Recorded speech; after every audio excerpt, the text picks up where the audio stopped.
Louvado seja nosso Senhor Jesus Cristo, para sempre seja louvado. Seja bem-vindo ao canal Jesus é o Caminho. E hoje nós iremos gravar o segundo vídeo da série de 3 vídeos que eu havia falado sobre a sagrada tradição apostólica, o sagrado magistério e a sagrada escritura. E hoje nós iremos tratar sobre a sagrada escritura. Então, iniciemos em nome do Pai, do Filho e do Espírito Santo. Amém. Inspirai, Senhor, nossas ações e ajudai-nos a realizá-las, para que em vós comece, para que em vós termine tudo aquilo que fizermos. Por Cristo, Senhor nosso. Amém. Em nome do Pai, do Filho e do Espírito Santo. Amém. Meus amados irmãos, como vimos no vídeo anterior dessa série, a Igreja Católica ela tem sua fé fundamentada, baseada em 3 pilares. O primeiro, a Sagrada Escritura, que é o que nós vamos ver hoje.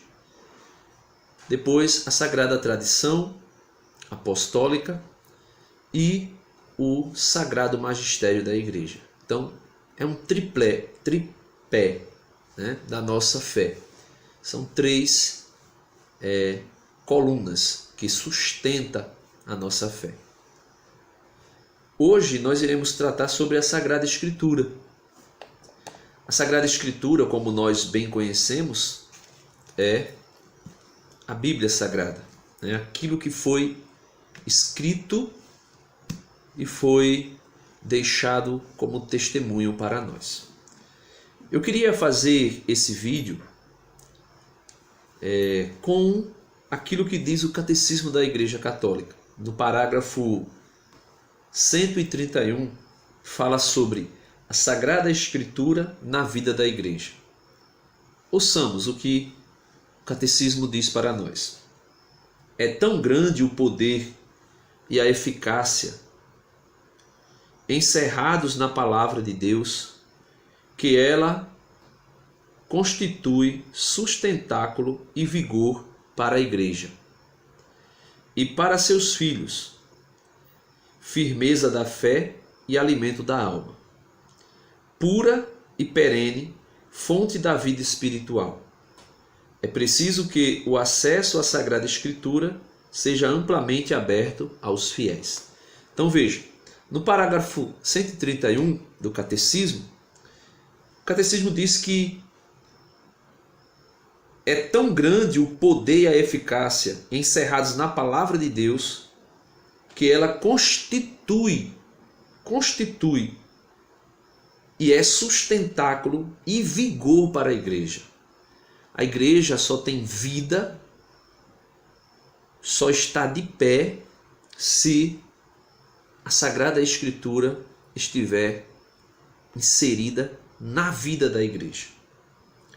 Ele diz que é alimento para a alma do fiel católico.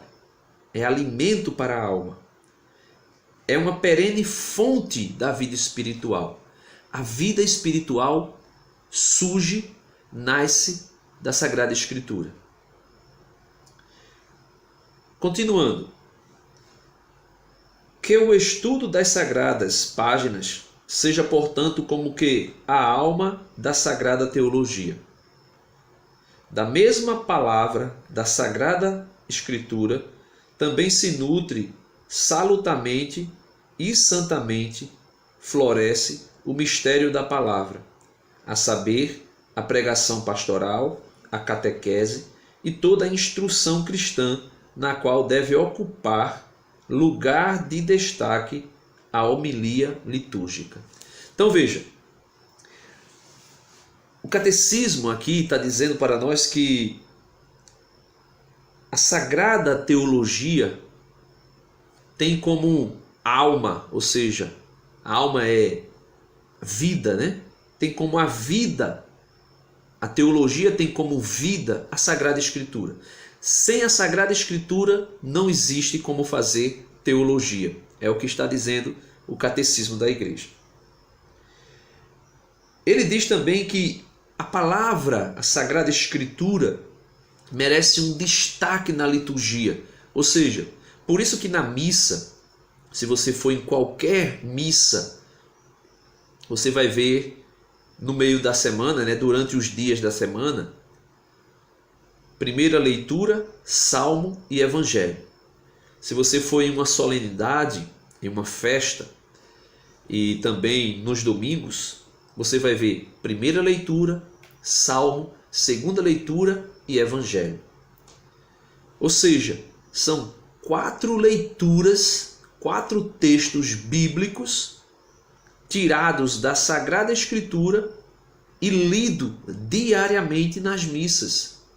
Aí o catecismo diz que é necessário ocupar lugar de destaque a homilia litúrgica. Ou seja, a homilia deve ocupar um lugar de destaque na missa.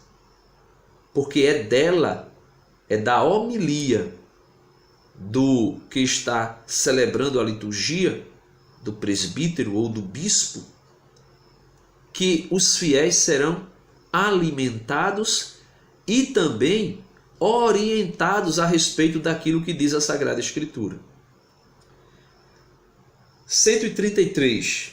A Igreja exorta com veemência e de modo peculiar todos os fiéis cristãos a que, pela frequente leitura das Divinas Escrituras, aprendam a eminente ciência de Jesus Cristo. Filipenses 3:8. Com efeito, ignorar as Escrituras é ignorar o próprio Cristo. Então veja, o Catecismo da Igreja diz que ignorar as Escrituras é ignorar o próprio Cristo. Então, entendamos nós a importância da Sagrada Escritura na vida da Igreja.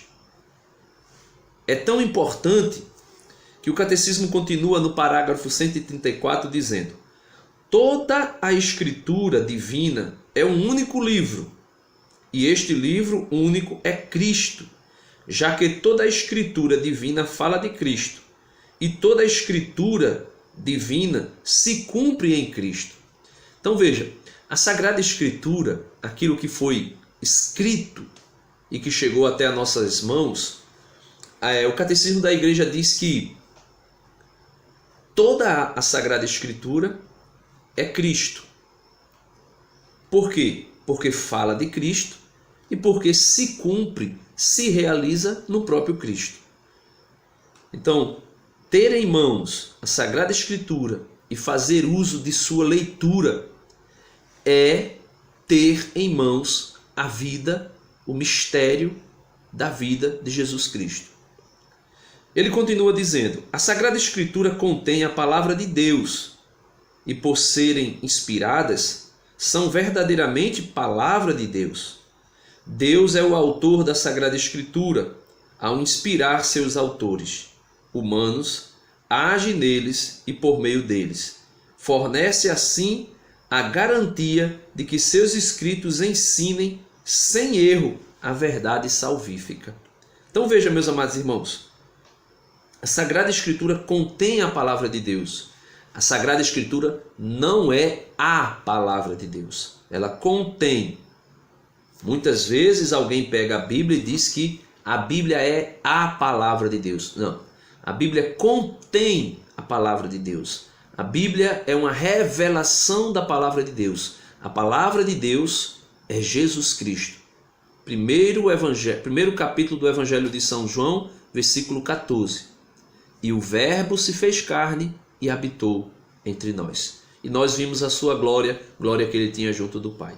E lá no primeiro versículo do primeiro capítulo de João diz: no princípio era o Verbo, e o Verbo estava com Deus, e o Verbo era Deus.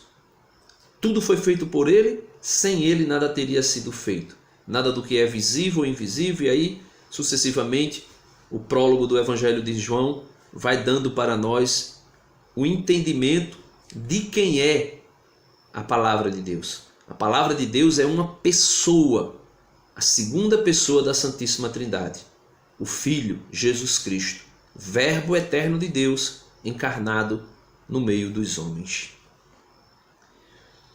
Ele continua dizendo, a interpretação, parágrafo 137, a interpretação das escrituras inspiradas deve antes de tudo estar atenta àquilo que Deus quer revelar por intermédio dos autores sagrados para a nossa salvação. O que vem do Espírito só é plenamente entendido pela ação do Espírito. Então veja, tudo que está escrito e foi revelado na Sagrada Escritura é para a nossa salvação. Agora, porém, como foi ela inspirada pelo Espírito Santo, também só pode ser entendida por meio do Espírito Santo. E é por isso que cai por terra aqui toda e qualquer falácia do sola escritura, né? Sola escritura, solas escrituras, né? Sola escritura, já vai eu aí no latim e me confundindo. Sola escrituras. Então, toda a falácia do sola escritura cai por terra. Por quê? Porque se interpreta a Sagrada Escritura fora do Espírito que a inspirou. Ou seja, cada um interpreta segundo o seu entendimento. Cada um interpreta segundo o seu entendimento. Então, meus amados irmãos, continuando, ele diz assim: a igreja recebe e venera como inspirados os 46 livros do Antigo e os 27 livros do Novo Testamento. Então veja, são 47 do Antigo Testamento e 27 do Novo Testamento. Total, 73 livros. Não é isso? 73 livros inspirados. Existem algumas igrejas, né, que tiraram 7 livros da Sagrada Escritura. E alguns trechos de Daniel, como também alguns trechos de Esté. A Bíblia Católica contém 46 livros no Antigo Testamento e 27 no Novo. Os 4 evangelhos ocupam um lugar central, já que Cristo, Jesus, é o centro deles. Ou seja, da Sagrada Escritura, os livros que ocupam um lugar de destaque, que nós deveremos gastar, né? E aqui gastar é no sentido figurativo da palavra, mas vamos dizer que investir tempo na leitura é dos 4 evangelhos, porque ali nós vemos os atos e as ações de Cristo Jesus no seu ministério salvífico. E ele continua dizendo: a unidade dos 2 testamentos decorre da unidade do projeto de Deus e de sua revelação. O Antigo Testamento prepara o Novo, ao passo que este último cumpre o Antigo. Os 2 se iluminam reciprocamente. Os 2 são verdadeira palavra de Deus. Então vejam, meus amados irmãos, o Antigo Testamento prepara o Novo Testamento. Ou seja, quando você for ler o Antigo Testamento, leia com os óculos de Cristo. Ou seja, veja Cristo Jesus em toda a Sagrada Escritura. O Evangelho de hoje, né, do dia de hoje, 25 de abril de 2019, é o Evangelho que fala do encontro dos 2 discípulos de Emaús com os 11 apóstolos. E ali eles dizem que Jesus explicava para eles toda a Sagrada Escritura, desde Moisés, passando pelos Salmos e os profetas. Ou seja, todo o Antigo Testamento, o Pentateuco, os Salmos e tudo aquilo que falou os profetas fala a respeito de Jesus. Por exemplo, no Antigo Testamento, Adão; no Novo Testamento, Jesus, o novo Adão. Davi foi uma tipologia de Jesus como um rei perfeito, né? E tantos outros que nós poderíamos ver. Moisés foi uma tipologia de Jesus, Jeremias também foi uma tipologia de Jesus. Até Jeremias usa a mesma expressão que foi usada para com Jesus. Ele diz que ele foi levado como ovelha muda, né? Como ovelha dócil ao matadouro, né? E o Catecismo encerra no parágrafo 141, falando sobre a Sagrada Escritura, o seguinte: a Igreja sempre venerou as divinas escrituras da mesma forma como o próprio corpo do Senhor. Ambos alimentam e dirigem toda a vida cristã.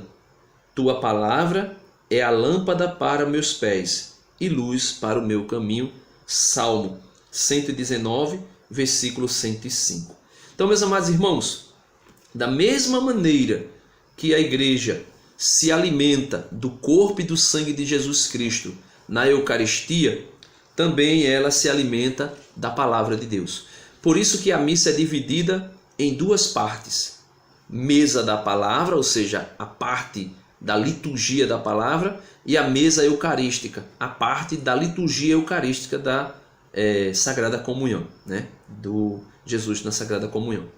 E nós temos como oração prática para nós, né? Nós católicos temos como oração prática esse livro aqui, né? Que nos ajuda a rezar conforme aquilo que é a vontade da igreja, né? Que é a oração das horas. Não sei se dá para ver aí. Deixa eu colocar aqui, porque pronto, ó, oração das horas, né? O ofício divino, né? Ofício divino, oração das horas, conhecida também como liturgia das horas. E a igreja nos orienta a rezarmos com a palavra de Deus. Aqui nós rezamos de início um cântico, onde está contido a palavra de Deus. Depois a salmodia, vem aí 2 salmos e mais um cântico que também está todo ele contido a palavra de Deus. Depois nós temos um responsório breve, também temos uma leitura breve, um pequeno texto da Sagrada Escritura. E o Concílio Vaticano II nos dá, né, deu a nós, os leigos, na Sacrosanto Concílio, no número 100, a liberdade, né? Diz assim, ó, a Constituição Sacrosanto Concílio recomenda que os leigos rezem o ofício divino com os sacerdotes ou reunidos entre si, inclusive em particular. Ou seja, nós rezamos constantemente, diariamente. E se nós formos fazer as horas principais, nós faremos 4 horas laudes, a hora média de meio-dia, as vésperas e as completas, né? Tá aqui. Laudes, oração das 12 horas, hora média, as vésperas no final da tarde e as completas no momento de ir dormir. Todas elas contêm 3 salmos, um cântico, um trecho da leitura breve e também um cântico como o cântico de Zacarias, o Magnificat ou o canto de Simeão, né? Então, tá aqui. A Sagrada Escritura é vida na igreja. E também nós temos a Lectio Divina, né? A oração, né? A leitura, a meditação divina da Sagrada Liturgia. Uma oração que nós fazemos com a própria Bíblia. Como é que acontece? São 4 passos, eu não vou dar detalhes dele, mas é feito o seguinte. No início nós tomamos a palavra de Deus, invocamos o Espírito Santo, depois nós lemos o texto com muita atenção, prestando bastante atenção nos detalhes do texto. Depois nós fazemos uma meditação, né? Vamos meditar sobre o que o texto está falando. Depois nós fazemos uma interpretação do texto, pegando até alguns textos paralelos da Sagrada Escritura, mas segundo aquilo que é a tradição da igreja. Não é interpretar segundo a nossa mentalidade ou a nossa consciência, mas segundo aquilo que a tradição da igreja sempre interpretou. E depois iluminar, ou seja, escutar o que Deus quer nos falar. Meus amados irmãos, eu queria encerrar esse vídeo dizendo o seguinte. A Sagrada Escritura, e aqui eu falo do Novo Testamento, ela passou a existir de dentro da igreja. Ela saiu, ela nasceu dentro da igreja. Por quê? Porque antes da Sagrada Escritura existia a Sagrada Tradição. E você dá uma olhadinha no vídeo que eu vou deixar o link aqui embaixo, sobre a Sagrada Tradição Apostólica. Antes da Sagrada Escritura existir, antes da Bíblia ser escrita, existiu a Sagrada Tradição, onde se fazia a pregação oral, se fazia o anúncio daquilo que era a vida de Jesus e o plano de Deus para nos salvar oralmente. Se fazia isso constantemente, oralmente. E quando surgiram algumas necessidades da igreja, aí surgiu a Sagrada Escritura. E você aí faz algumas pesquisas, volta lá na patrística, procura ler Santo Agostinho, São Tomás de Aquino, Orígenes, e você vai compreender que a Sagrada Escritura nasce da igreja, né? Nasce da igreja. Então, Sagrada Escritura e Sagrada Tradição Apostólica, como eu disse no vídeo anterior, elas estão no mesmo nível. Uma não é mais importante do que a outra, as duas são importantíssimas. Louvado seja nosso Senhor Jesus Cristo, para sempre seja louvado. Se você gostou desse vídeo, deixa aí o seu joinha, dá a sua curtida. Também, se você gostou, se inscreva aqui no canal, né? Aqui embaixo está lá o inscreva-se. Você se inscreve, depois aciona o sininho para receber a notificação dos demais vídeos que serão lançados, principalmente o terceiro vídeo dessa série, que nós iremos falar sobre o Sagrado Magistério. Louvado seja nosso Senhor Jesus Cristo, para sempre seja louvado.